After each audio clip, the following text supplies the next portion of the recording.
परमेश्वर के धन्य नाम की महिमा हो। प्रभात मनन के सत्र 2750 में आप सभी का बड़े प्रेम के साथ स्वागत करता हूं। आइए आज के मनन के लिए हम पढ़ते हैं प्रकाशित वाक्य अध्याय 2 पद 24। पर तुम थुआतीरा के बाकी लोगों से जितने इस शिक्षा को नहीं मानते और उन बातों को जिन्हें शैतान की गहरी बातें कहते हैं नहीं जानते, ये कहता हूं कि मैं तुम पर और बोझ न डालूंगा। कई एक बार वचन की शिक्षा के विरोध में जीने के कारण हम पर होने वाले बुरे परिणामों को कई लोग परमेश्वर जानबूझकर देने वाले दंड के रूप में समझते हैं, जबकि ये एक गलत धारणा है। परमेश्वर किसी को भी दंड देना नहीं चाहता है, बल्कि वो ये चाहता है कि सबका उद्धार हो। यूहन्ना 10:10 और 11, पहला तीमुथियुस 2:4। यदि ऐसी बात है तो उन बुरे परिणाम क्या है जो हमारे बुरे कर्मों के कारण हम पर आते हैं। मैं उसके लिए एक उदाहरण बताऊंगा। मान लीजिए मेरे सामने एक बोतल में दूध और दूसरी बोतल में तेजाब रखा है। मुझसे ये कहा गया है कि दूध पीने से शरीर में सेहत मिलेगी और तेजाब पीने से मृत्यु होगी। इस जानकारी मिलने के बाद यदि मैं जानबूझकर तेजाब पीकर मर जाता हो तो मेरी मृत्यु की जिम्मेदारी किसकी है, मेरी या परमेश्वर की? निश्चय ही मेरी मृत्यु के लिए मैं ही जिम्मेदार हूं। परमेश्वर भलाई और बुराई की जानकारी हमें अपने वचन के द्वारा देता है। उसमें से हम जैसे चुनते हैं उसका परिणाम हम भुगतते हैं। यदि परमेश्वर हमें जानकारी नहीं दी हो तो हम परमेश्वर पर चाहिए तो दोष लगा सकते हैं, परंतु हमें जानकारी देने के बाद यदि हम जानबूझकर परमेश्वर के वचन के विरोध में कार्य करते हैं तो निश्चय ही हमारे ऊपर आने वाले परिणामों का हम ही जिम्मेदार है।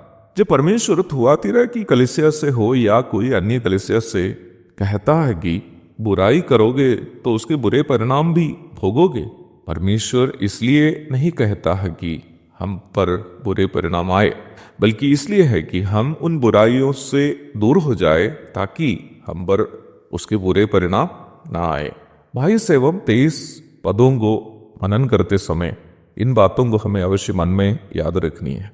अब 24वीं पद की ओर जब हम आते हैं तो प्रभु थुआतीरा के उन लोगों से जो झूठी शिक्षा से प्रभावित नहीं हुए कहता है कि उन पर वह अधिक बोझ नहीं डालेंगे, क्योंकि उन्होंने शैतान की गहरी बातों को नहीं माने। यह शैतान की गहरी बात करके उन बातों को सूचित की गई है जो यूनानी ज्ञानवाद से जुटी हुई है।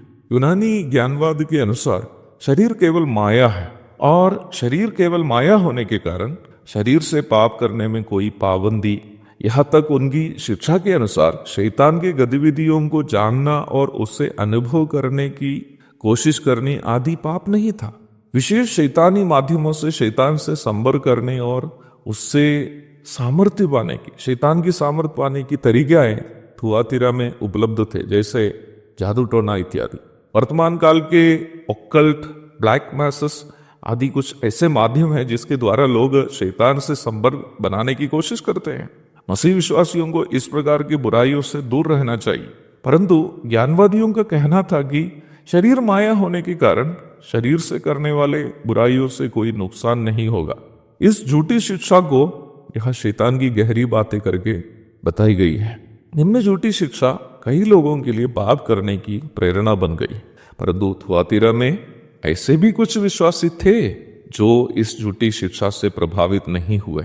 प्रभु उनसे कह रहा है कि उन पर अधिक बोझ नहीं डालेंगे। क्यों? क्योंकि प्रभु का अनुग्रह उन पर बने रहेगा। पापवास करने वाला इस शरीर में होते हुए पाप करने की प्रेरणा उनमें भी थी, लेकिन प्रभु से प्रेम करने के कारण वो पाप से अलग होकर शैतान से दूर रहना पसंद किया। प्रभु कहता है, मैं अधिक बोझ तुम पर डालना नहीं चाहता, मेरा अनुग्रह तुम पर रहेगा, लेकिन एक शर्त पर। क्या है वो शर्त? हमारे अगले प्रभात मनन में उस विषय पर हम चर्चा करेंगे। तब तक के लिए आपसे विदा हो जाता हूं। प्रभु आप सबको आशीष दे। आमीन।